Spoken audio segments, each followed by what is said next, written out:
bana monde entier bana partout bana RDC ngai aussi pécha na bino na invité bino massivement tout s'abonner pas na moko big big ya nene quoi avec Big Zida Show artiste pendant avec A majuscule Zida Show bon la na pendant la chaîne na Sikoyo Big Zida Show chaîne moko éducation tout news balingaka makamo malamu yeli bino Big Zida Show TV.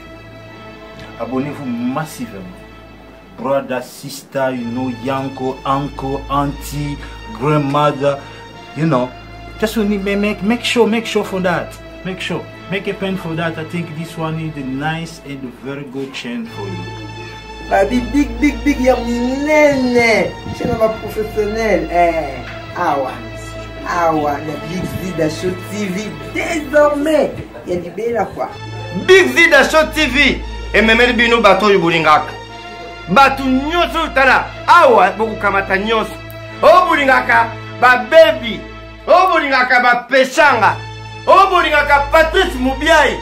Wana zali mwano yanga, akubenga nga tata mwasi. Babi Zida Show. Babi Zaka, aba artiste comédien te. Ezaka ba musicien te. Ezaka politique te. Ezaka sport te. Nyonso boyebi culture tout oza besoin ya ko découvrir ya ko yeba. En tout cas boke musika te oza pesa pete. Babi pa na moko Big Zida Show. Zida la mama nga venga te bongo. Babi Zida ya pas deux azaka moko ti. Boyebi Zida nti. Moko Zida munene. To s'abonner tika s'abonner nanga. Ba otu bolinga yo si so mona nga na exclusivité. Boke yo s'abonner pas Zida. Big Zida Show. Babi Zida Lopota. Bonjour, bonsoir dans tous les coins et recoins du monde. Là où vous vous trouvez, nous avons de Big Zida Show TV avec votre humble servante Zizou Zidane Zetamounene, Lelo Super Kilimanjaro en deuil, Lelo Tozana deuil, Yango Bomoni, place Tozali Awa, Toye Podanto la chef de clan Nabiso, Torona Nyoso et Koleka Awa.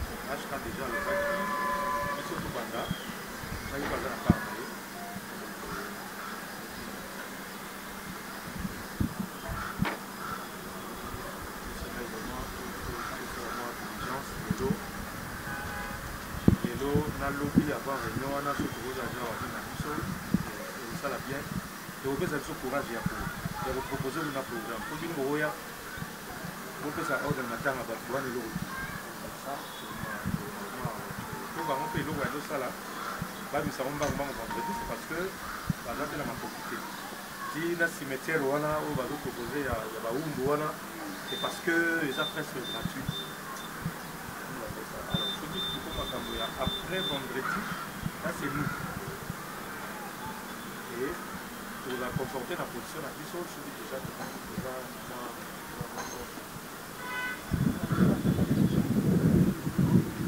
non, d'accord, vous avez dit que pour réussir, pour le rôle là qui a vendredi, et qui a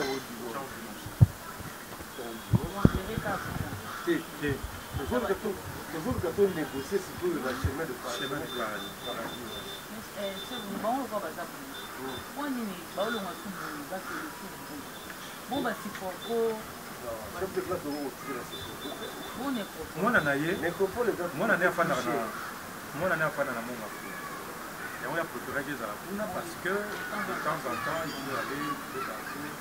Et puis, les propos les gens plus chers que toi. Pour les propos, la bandit, à 3000. La nécropole académie, on est banni en 1800. Les poteaux avec 1500.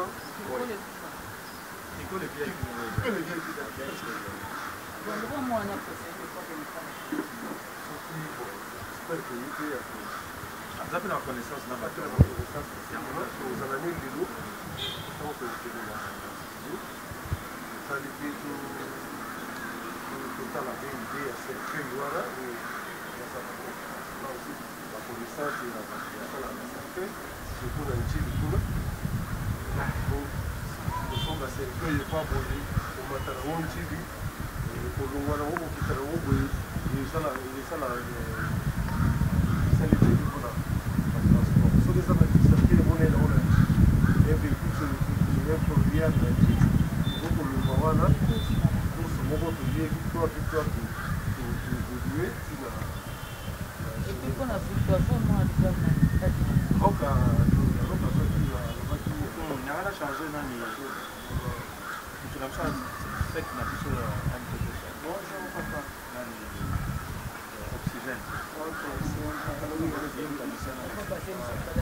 On continue, Tozana Pakaloui, Tata Obolingami. Moi j'aime bien l'appeler Tata.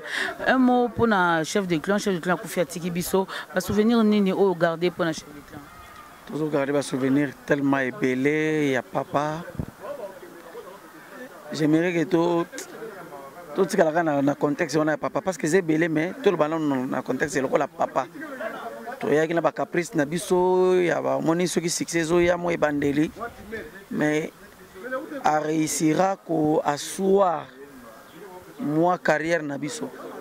C'est-à-dire à longo libiso bartiso que non. Moi le localité, moi tatouage, moi nini. Au moins on a que na Kilimanjaro to pe na super Kilimanjaro ko nesika la uzalate. Kilimanjaro to na super Kilimanjaro ko nesika la uzalate mais moi na mo kazaki musicien. Quoi tu qui bon. Te mutu na mutu za na ndenge na ye mais côté ya bo papa. C'est-à-dire dans l'art, la discipline oyo ya art, il n'était pas musicien. Moi, je suis musicien. Je suis homme de culture, mais dans le théâtre, vraiment, en tout cas, il y a des surtout. Mais à réussir à la famille. Il paraît qu'il est rigoureux. La rigueur, je ne pense pas que c'est un défaut. La rigueur, il paraît dépassé. Non, non, ils sont malam, ils sont dosés. Ils sont dosés. Mais pour réussir à faire un biso,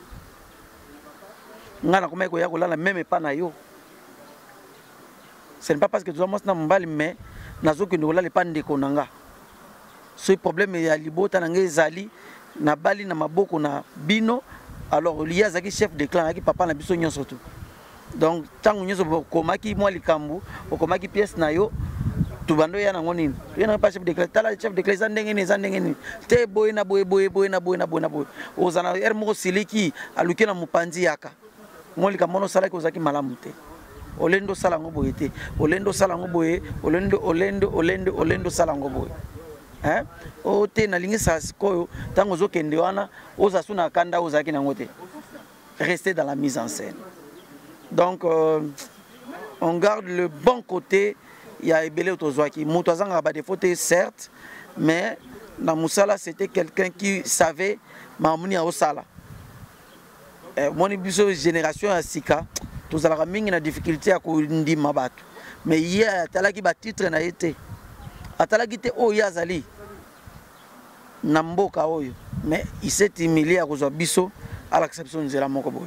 Lelo il sera plus là, mais nakati ya moko na moko qui chef de clan zo demiri. Na façon na biso ko jouer, ya ko monner la makambu des fois même quand on te le bara, ça ce n'est pas la mise en scène. Donc on garde ces côtés-là. Il y a papa moko Kimia qui n'avait pas des ailes malgré Oyazalaki. Il n'y a pas des ailes qui tu regardes longtemps. Fatou Miracle, Maman Luketu, Josco, Maman Yenga, Obazali Banda, Yamboka, un mot Tito Mongali, Londolé depuis les États-Unis, un mot pour la bande Kobali Banda, Bazole la musique. Luketu, Maman Yenga, Joe, Fatou Miracle, Zigura, Tito Londolé, Mongali. Eza matanga na biso. nayebi ke moko na moko aza na mwa ndambo ya chef de clan na kati et honneur tokopesa ye so tokesu plus loin andolo bakenda kokufa mpe soki naboki bokoti ata Hollywood. On peut peut-être pas, c'est peut-être trop rêvé, mais on peut aller aussi de l'avant. Il y a Koluka ko honorer mémoire. C'est ce que je peux nous dire à nous tous. Merci, c'est ce que Pakaloé a trouvé à dire. Merci à toi, Adolphe Lumbala. On continue. Des clans, Noël Ngonda, papa Gonano, c'était vraiment un chef des clans. Il était un véritable chef des clans pour nous, tant sur le plan artistique que sur le plan humain. Sur le plan artistique, je l'ai croisé, nos chemins s'étaient croisés vers 91, 92, quand je suis allé au Théâtre National pour mon stage, parce que j'avais vraiment envie de me professionnaliser dans le métier. Alors, le Théâtre National était en train de recruter et je suis allé, j'ai été retenu pour le stage. C'est là que j'avais découvert monsieur Noël. Il était parmi les chorégraphes dans le spectacle La Foire des Pharaons. Il avait travaillé avec nous dans la chorégraphie et après, bon, après le stage, je n'étais pas retenu, je n'étais pas engagé. Et quelques années plus tard, on va se croiser dans une très belle expérience dans le cadre de Kilimandjaro d'abord et Super Kilima. C'est là que j'ai découvert un directeur artistique extraordinaire. Un encadreur hors pair. Ça, je ne le dis pas parce qu'il n'est plus, mais parfois il m'énervait parce qu'il voulait mettre tout le monde à l'aise.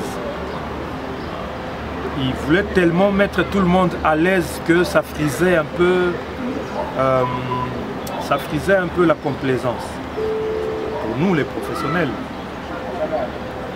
Alors que c'était parmi ses qualités.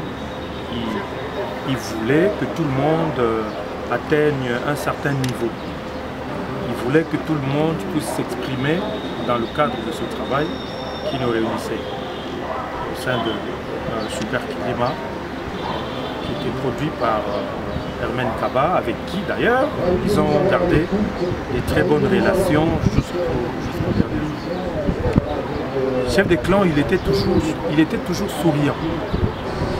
Même sur scène, vous pouvez remarquer parfois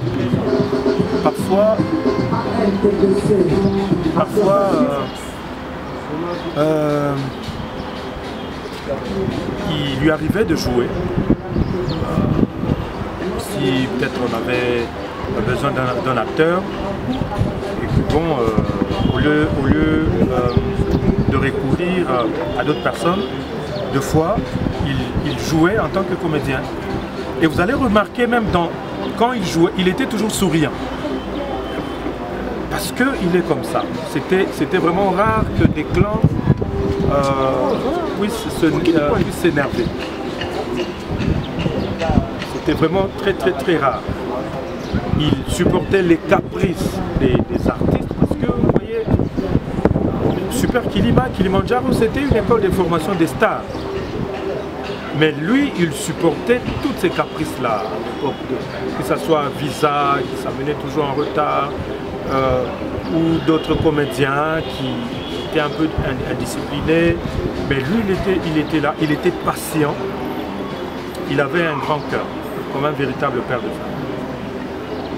Sur le plan humain, c'était vraiment un chef des clans pour nous, parce que c'est lui qui prenait la parole chaque fois qu'il y avait un événement. En cas de deuil, en cas de fête. C'est lui qui était notre sage, comme disent les Bakongo, il était notre Nzonzi. Tout récemment ici, c'est lui qui avait accompagné M. Bruno pour la prédote. C'est lui pratiquement qui avait pris la parole. Et il n'y a pas longtemps, ma troupe, la compagnie Africa Création, venait de perdre un de ses comédiens. Il s'est passé un incident lors de notre passage à la place des artistes. On est arrivé sur le lieu, le président Massoumou n'était pas là. Et le corps est arrivé. Alors, les membres de famille du défunt n'avaient pas compris le pourquoi du passage de la dépouille là-bas. Alors, il y a des dames qui ont commencé à se plaindre, mais qu'est-ce qu'on est venu faire ici? On est venu nous faire du théâtre ici, c'est pas du théâtre, c'est voilà. Alors, dans ce détresse, Desclans va prendre la parole pour convaincre tout le monde, pour apaiser tout le monde. Il a donné de la hauteur à cette cérémonie. Il a remis tout ce monde-là à leur place, en leur expliquant que non, ce n'était pas du théâtre. On n'était pas là pour blaguer. Mais vous devez comprendre que monsieur qui est décédé, monsieur Batra, il a travaillé, il a donné son talent pour la République. Et donc, en reconnaissance, l'État a prévu cet endroit pour venir honorer les siens, pour venir honorer les enfants de la République qui s'étaient excellés dans leur métier, dans leur travail d'artiste. Et donc, il n'y avait rien de mise en scène, il n'y avait rien de théâtre. C'était sérieux. Et donc, on est ici pour placer une plaque en son nom qui va rester pour une éternité, c'est-à-dire vous pouvez, si vous êtes de passage à Kinshasa, vous pouvez venir ici, vous recueillir, son nom va rester gravé ici. Et ça a vraiment donné de l'ampleur, ça a donné du sérieux dans cette histoire. N'eût été sa présence allait être vraiment catastrophique. Voilà un peu l'équation de notre chef Papa Noël. Sa disparition intervient à un moment vraiment crucial. On avait besoin de lui. On venait d'avoir des séances de réunion avec Hermen Kaba, avec Super Kilima, parce qu'on voulait, on voulait justement relancer Super Kilima, cette fois-là, sous une dimension vraiment internationale. Parce qu'on s'est dit, on a tout donné. Et les gens continuent de nous réclamer jusque-là. Et donc on ne peut pas revenir avec le format amateur, c'est-à-dire créer une chaîne YouTube, commencer par des gaps, ça allait nous diminuer, ça allait diminuer la qualité de notre travail. Et donc on s'était décidé d'évoluer cette fois-là avec un créneau vraiment professionnel et international. Recruter des cinéastes professionnels, faire une sorte de renforcement de capacité aux techniciens, pour produire des œuvres de qualité susceptibles d'être diffusées et vendues dans des chaînes internationales comme Canal+, TV5, A+, et autres. Alors, on attendait justement la fin du confinement, la fin de l'état d'urgence pour relancer les activités. Mais voilà que le Seigneur vient de décider autrement. Chef de clan, il nous fait d'autant plus chagrin dans nos cœurs parce qu'on ne sait pas le pleurer comme il se doit. On est confiné. Là, on ne peut pas se réunir plus de 20 personnes. Les obsèques de chef de clan devaient être un festival de reconnaissance des mérites artistiques au chef des clans. Il a beaucoup donné à travers Kilimandjaro, à travers Super Kilima. J'ai fait appel à lui quand je m'étais décidé de produire une série télévisée de dimension internationale avec ma compagnie Africa Trias, la série Carapace. J'ai fait appel à lui pour qu'il puisse signer la mise en scène. Je ne vous dis pas combien l'encadrement des acteurs s'était fait comme un papa avec ses enfants. Là, on ne sait même pas le pleurer. Parce qu'on est confiné. Nous devons rester légalistes. On doit respecter l'ordre établi. Et sinon, on devait lui rendre les hommages tel qu'on le fait toujours. Digne de son rang. Mais dommage. Dieu seul sait. Dieu seul sait pourquoi. Il est parti sans résistance. Il a quitté la scène alors qu'on avait besoin de lui. Il a quitté la scène à la pointe des pieds. C'est triste. Mais bon, nous disons seulement éternité à sa mémoire, parce qu'un artiste ne meurt jamais. Monsieur de Brunchibagakala, en tant que producteur délégué, un mot d'un souvenir à monsieur Gonano. Pour papa Gonano, naza pena na mote parce que moto wana atikalaki lokola papa na nga, atikali lokola yaya na nga, atikali lokola famille na nga. Makambo na nga nyonso etali famille, makambo na nga banda motu tina makolo ayebaki yango. Donc naza kutu na témoignage, c'est un homme qui m'a aidé, qui m'a façonné artistiquement. Ye moto alongoli nga na monde ya théâtre classique, pas kotisanga na théâtre populaire. Mais akomaki tozalaki na ye chaque jour, même si tant d'activité na biso ekitaki, j'étais toujours avec lui. C'est chaque semaine que nous allons na ye, chaque semaine. Et puis d'ailleurs hier zalaki soka ke fête à Monique fête wana aroula la kunate, le temps zonga na tchango mo musika, il passait la nuit place mosusu teka epananga. Donc akomaki lokola papa nanga, il était makambo nanga ya famille makambo libota nanga, c'est lui qui a arrangé ça.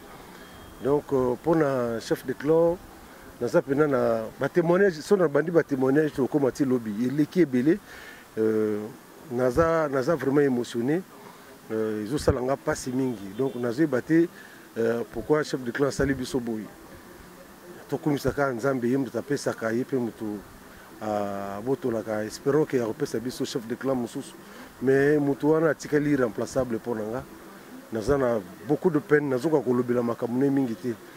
Excusez-moi, peut-être prochainement j'aurai beaucoup à parler, mais pour le moment je me limite là parce que je suis encore dans l'émotion. Il y a Liwé, chef de clan.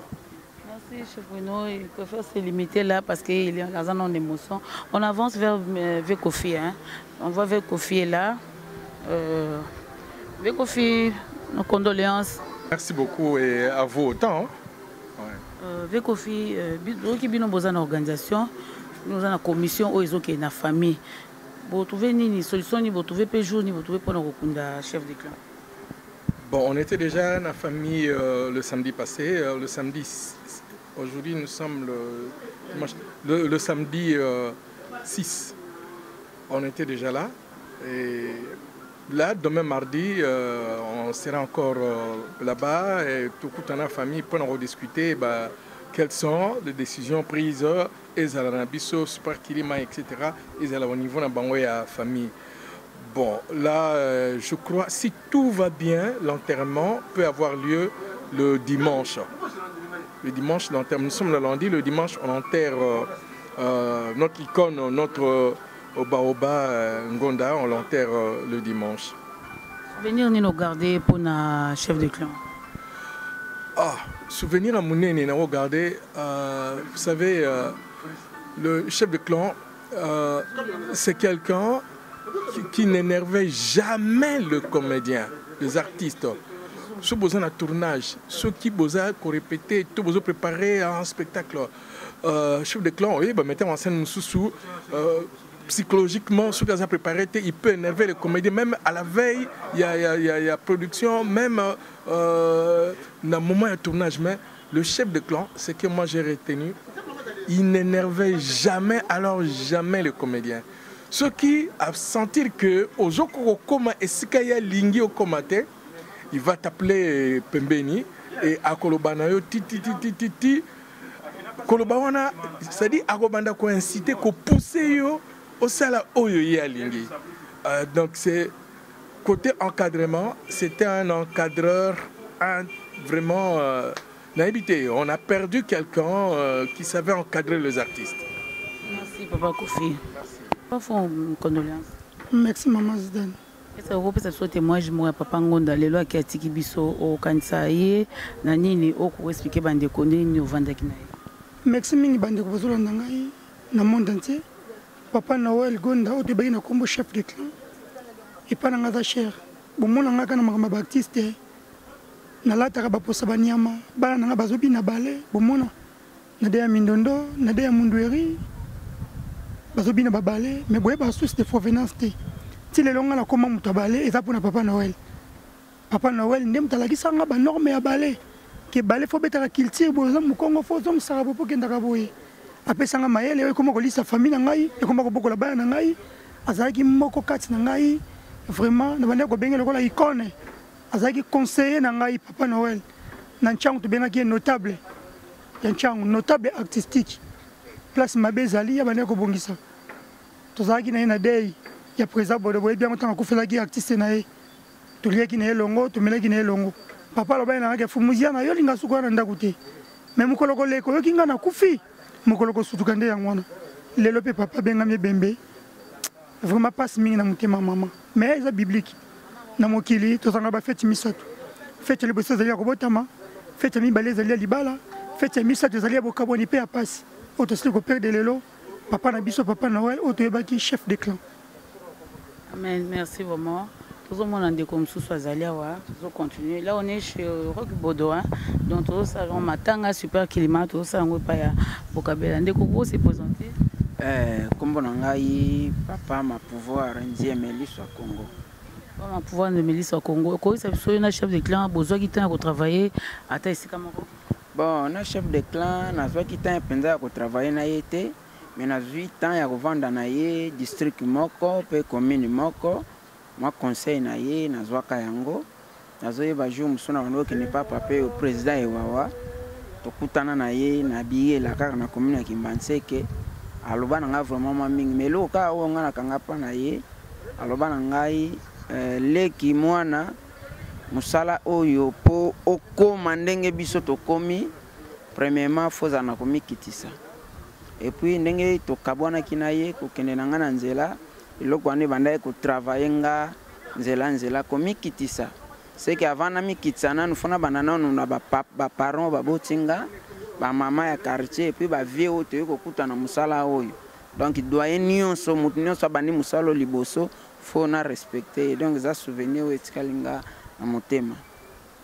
Souvenir très motema on a tous un chef de technique Doudou Mikina ou Simbira ma caméra filme nyo so bon mon a Kilimanjaro super Kilima c'est Doudou Mikina donc y on a respecté Doudou Mikina souvenir nyo so garder pour un chef de clan chef de clan aza vieux to salaki équipe moko ya makasi zaki une équipe moko chef de clan ngai Vedan des fois après répétition beaucoup soit na bien beaucoup soit na vieux voilà tu dois travailler chef de clan têtu Vedan n'en parle même pas n'en parle même pas donc après répétition bon mais na bureau bo bandi ko soit na boswani nous menons sur un bon résultat bon souci à ma casse ils allaient il y a pas longtemps tout à la réunion monaye tu dois préparer projet moko boya munene na ye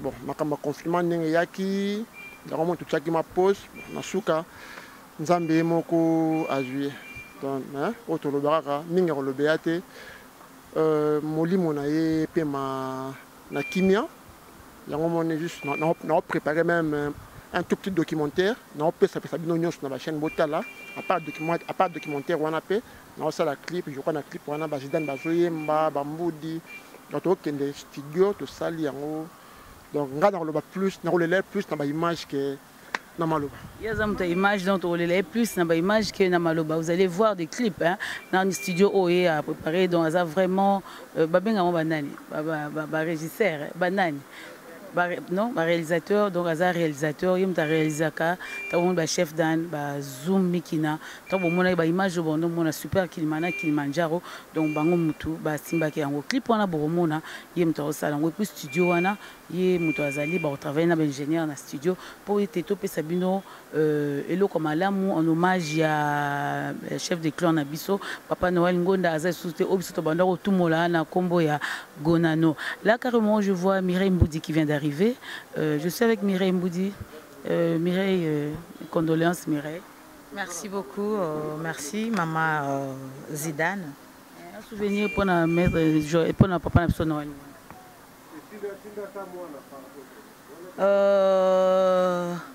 Papa Noël, c'est un papa pour moi, un bon papa. Alors un bon papa. Papa Oyo Azaki Tango Nyonso wana ponanga en cas de besoin. Papa Oyo Azaki na ba très bon conseil pour nangai.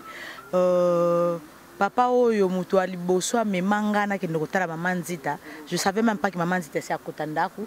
Mais grâce à Papa Noël, à la Musinga Tokota la tête nationale, Bimbo, est-ce que toi tu sais que ta soeur est malade? Gabi, ma soeur, mais de qu'est-ce que vous me parlez? Non, ta soeur Nzita elle est malade. Non, toi je ne le savais pas.